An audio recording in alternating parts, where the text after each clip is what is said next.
Live from WRAL News Headquarters in Raleigh, your number one source for local news. WRAL News, coverage you can count on. Right now at 6, we are on the scene of breaking news in Cumberland County, where 4 people are dead in a crash with a tractor trailer. Thanks for joining us tonight. I'm Matt Tallhelm. WRAL's Sky 5 you see here flying over the scene. You can see that charred SUV. This is at Goldsboro Road and Hayfield Road.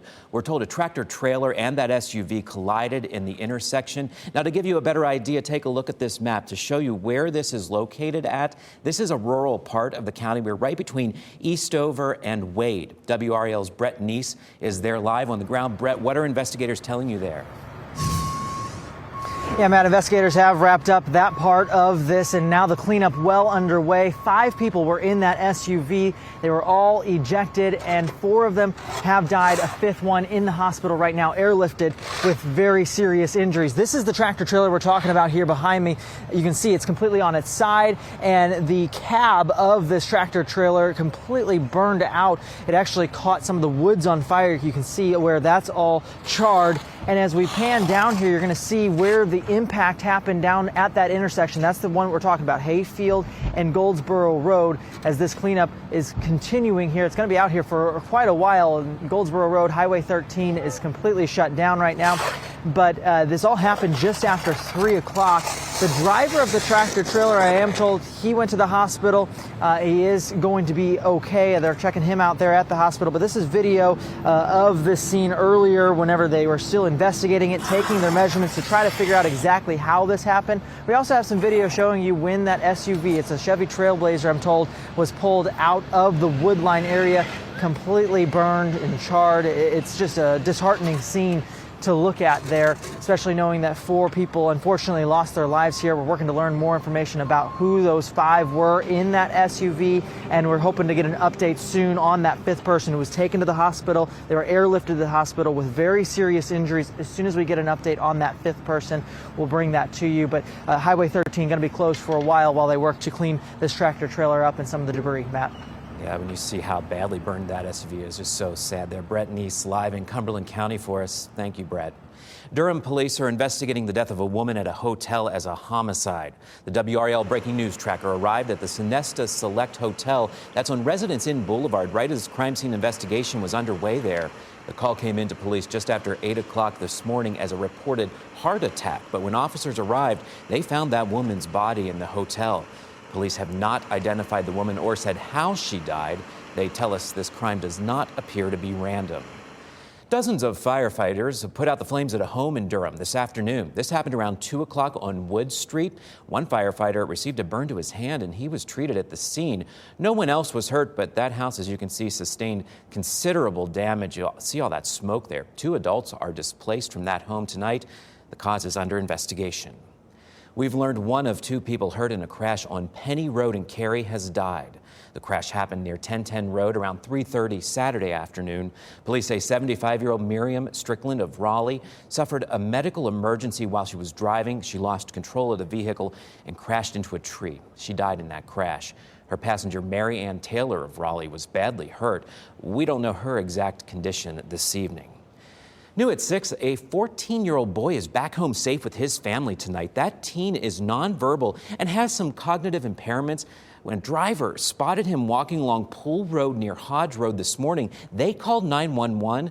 Sheriff's deputies arrived and took that teen to Wake Med to make sure he was okay. Deputies also worked with Wake Emergency Management to issue a community alert that went out to 50,000 people who live within a 5-mile radius.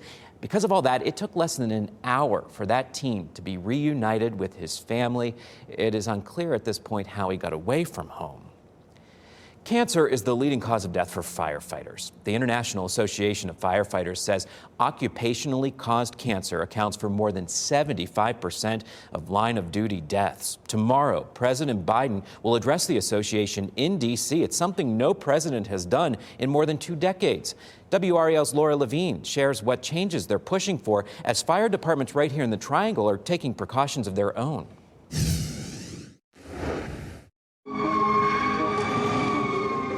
When firefighters respond to a massive fire, you would assume the dangers ahead are only the flames they battle and the smoke they inhale. We do put our lives on the line to save other people. We just want to make sure that, the gear that we're wearing to do that isn't killing us internally. The gear Jason Parker with the Professional Firefighters of Durham is speaking of has polyfluoroalkyl substances, better known as PFAS or forever chemicals, which are linked to liver and kidney cancer and many other illnesses. We need to address it in making sure that there's alternatives to PFAS, that the gear that we wear to protect ourselves in the public isn't signing our own death warrant. That's why the International Association of Firefighters is looking forward to a conference with President Biden to push for more funding for research and to expand benefits if a member sadly becomes another statistic. We want to ensure that our members who are killed by occupational disease receive the same benefits that folks do who are killed actually at the scene of an event through car accidents, heart disease. A lot of these solutions will take time and money, which many local municipalities do not have. In Durham, some policies are already in place. After we go to a structure fire, we are supposed to decon our gear after we exit the structure before we get into our trucks to return back to the station. After a structure fire, once we do return back to the station, we are required to take our gear apart and bag it up. Last year, President Biden signed legislation that prohibits the Department of Defense from buying any turnout clothing that contains PFAS once another available option is on the market. But advocates want change now. And more importantly, for both our present generation and future firefighters, that we develop an alternative that we can wear into these hazardous environments and not be concerned what we're bringing home. Laura Levine, WRAL News. We are working to learn more about what led up to a driver losing control along Miami Boulevard in Durham and crashing through a fence into a house there. You can see in this video from the WRAL Breaking News Tracker, the front of that white SUV is badly damaged. The house appears to be okay, but will be evaluated for any structural damage. There's no word on possible charges this evening. The Wake County Animal Center is issuing an urgent plea for people to consider adoption because the shelter's nearing capacity. The last time the center risked having to euthanize animals because of space was back in December. The center has taken in 90 dogs in roughly the last week. There are now 135 dogs waiting for permanent homes. Another 20 are with foster families also waiting for adoption. And on top of all that, surrendering pets, those appointments are fully booked through mid-April. That means another 130 dogs will be coming into the shelter over the next 6 weeks. So if you're thinking about adoption, here's what you need to know. The fees for dogs are $95. Any dog that's been at the shelter for more than 2 weeks is available for just $25. Those fees include the spay-neuter surgery, microchipping, and updated vaccinations. You can check out the adoption gallery by going to wake.gov and select Adopt a Pet in the task menu. Only do that if you're ready to take home a couple of them. You can also go to the Animal Center on Beacon Lake Drive. You'll for sure leave with some. It's open from noon to 6, 7 days a week. Governor Roy Cooper will deliver the State of the State address tomorrow. He'll speak before a joint legislation session. Lieutenant Governor Mark Robinson will deliver the Republican response immediately after the governor's speech. That address starts at 7 o'clock tomorrow night. You can watch it live right here on WRAL and on WRAL News Plus. You can get WRAL News Plus wherever you stream, on the WRAL News app and on WRAL.com. It's also available on Channel 34 and Spectrum Channel 1257. You can listen to WRAL News Plus on the radio. Go to 99.3 in Raleigh, 96.5 in Durham, and 101.5 HD3 all across the Triangle. Coming up new at 6, the president is in Selma, Alabama tonight. How people there are commemorating the 58th anniversary of Bloody Sunday when police attacked civil rights marchers. Plus, despite being on the campus for the last 40 years, they have not allowed us to go back into the mosque and worship there and have public services. Supporters of a mosque on Shaw University's campus demand it be reopened. Why they say it's not fair the doors are still shuttered because of the pandemic. Anthony. And we have another beautiful day to start the week. Comfortable temperatures, lots of sunshine. I'll show you, though, when we could see a return to winter-like temperatures coming up. At least 7 people are recovering from injuries after a massive fire here swept through a building in the Bronx borough of New York City. You can see the massive plumes of smoke rising above the building there. When firefighters arrived on the scene, they found these flames shooting from the roof of a grocery store. Investigators believe a lithium battery in an electric bike triggered that 5-alarm blaze. New at 6, President Joe Biden is now in Selma, Alabama to commemorate Bloody Sunday. Bloody Sunday happened in 1965 when civil rights demonstrations ended in violence. 600 demonstrators had planned to march 54 miles to Alabama's capital of Montgomery, but along the way they were assaulted by police. Dozens were hurt. Bloody Sunday sparked demonstrations in other cities all across the country. New tonight, there is a renewed push to reopen the King Khalid Mosque on the campus of Shaw University in Raleigh. Today, the Council on Islamic and American Relations hosted a town hall to address the need for that mosque. Speakers shared how communities in our area can counter Islamophobia and promote justice and peace. The mosque closed in 2020 because of the pandemic. It's remained off limits since. We have a presence here, and that if we are threatened, our presence anywhere is a threat to our population everywhere. Despite being on the campus for the last 40 years, they have not allowed us to go back into the mosque and worship there and have public services. Attorney Nigel Edwards, you just heard from there, says the university has cited COVID-19 concerns, yet the chapel on campus has remained open to the public. We should note, because Shaw is a private Baptist school, it is not required to accommodate other faiths. Today marks 15 years since UNC student body president Eve Carson was robbed and murdered. Carson was shot and killed during the early morning hours of March 5th, 2008. Police classified the 22-year-old's death as a random robbery at the time. 2 men, DeMario Atwater and Lawrence Lovett Jr., were convicted in her killing. Both are serving life in prison without the possibility of parole. We've learned there's a new timeline for when construction is expected to start on a major road project that will shut down a busy intersection in West Raleigh. That work near the State Fairgrounds is now tentatively scheduled to begin Tuesday. Crews had planned to start the work at the intersection of Blue Ridge Road and Hillsborough Street this weekend, but NCDOT postponed that work, they tell us, because of the weather. When the work is done, Blue Ridge Road will pass underneath Hillsborough Street, the railroad tracks, and Barrel Road. The DOT says it's part of a larger project to make the intersection safer for people attending events in that area. Well, Chris Rock is making some waves and putting Will Smith on blast. The comedian spent about 10 minutes of his live Netflix comedy special last night addressing the infamous slap. Take a listen. The people I didn't hurt, it still hurts.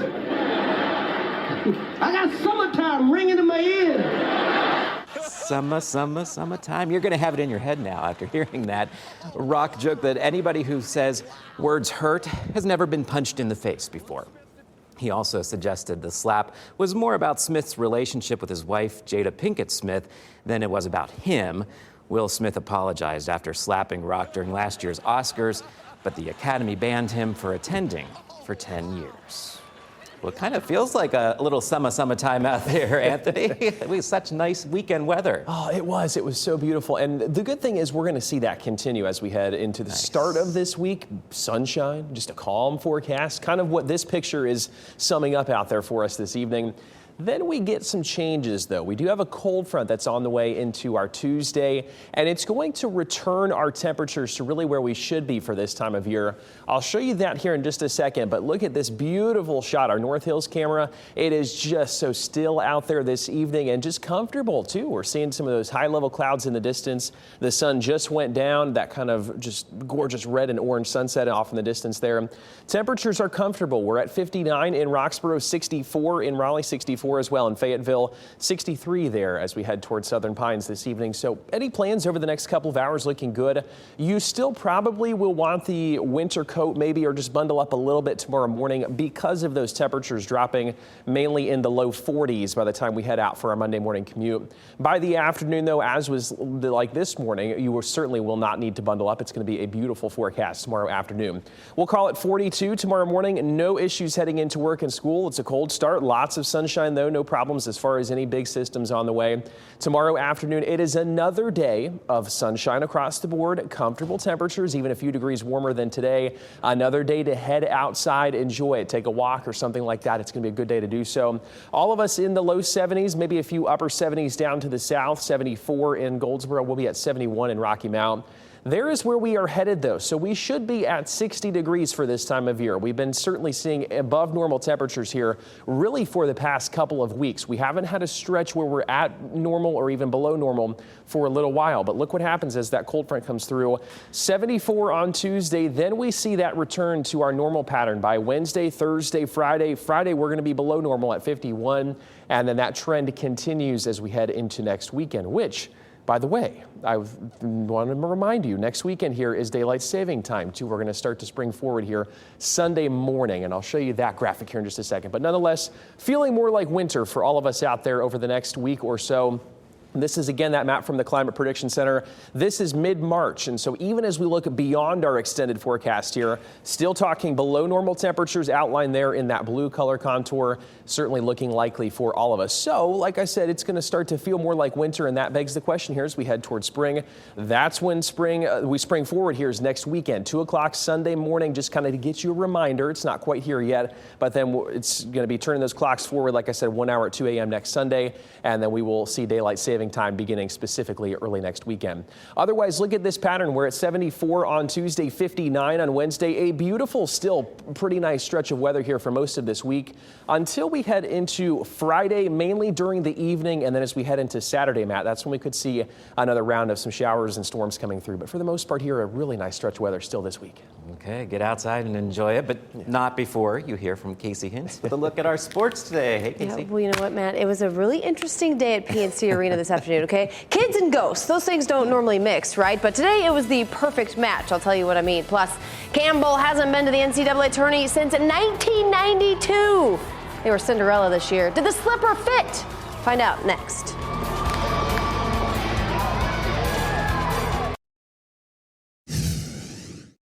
His dribble, 5 seconds. Ricky Clemens into traffic. DeLorso, teardrop. Campbell leads.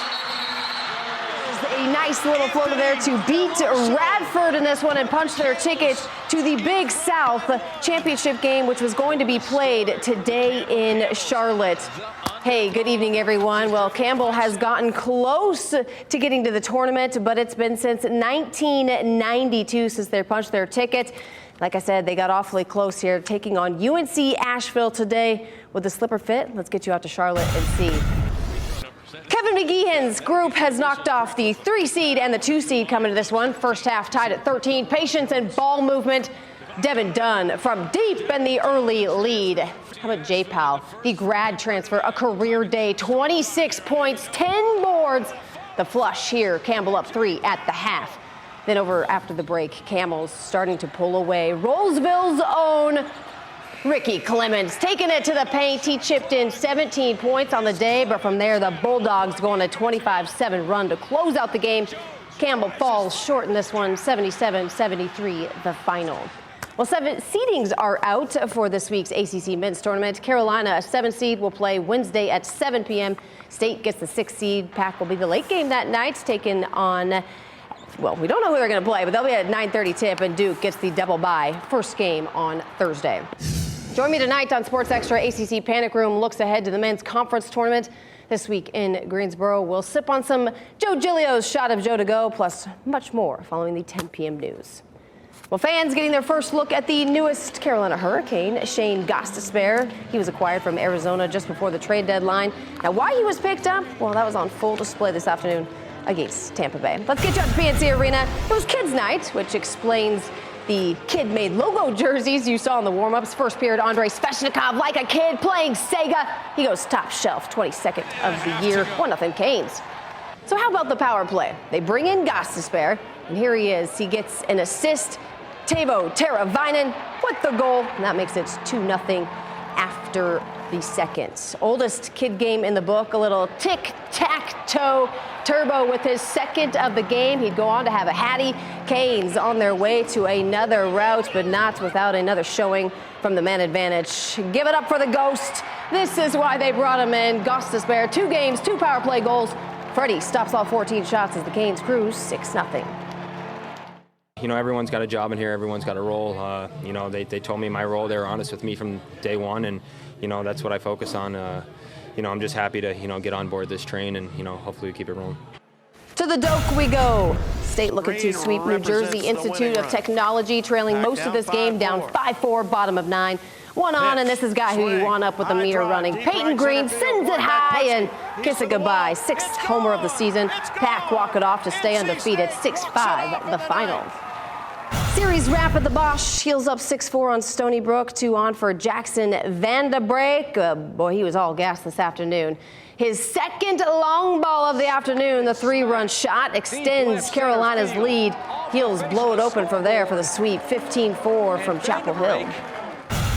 It was a Chamber of Commerce day at the DBAP. Duke and Princeton in a rubber match. Tigers up 5-4. Home half of the fourth. Jay Bashir's rocks it to dead center off the wall. The 2-run go-ahead double, all part of a 7-run inning. Blue Devils clinch the series, 12-5, the final from Durham. Okay, thank you, Casey, and thank you for joining us tonight. We hope you'll join us again at 10 on Fox 50 and 11 right here on WRAL. Next on NBC Nightly News, a major shift for employers tonight. Some no longer requiring college degrees for jobs. Find out why next.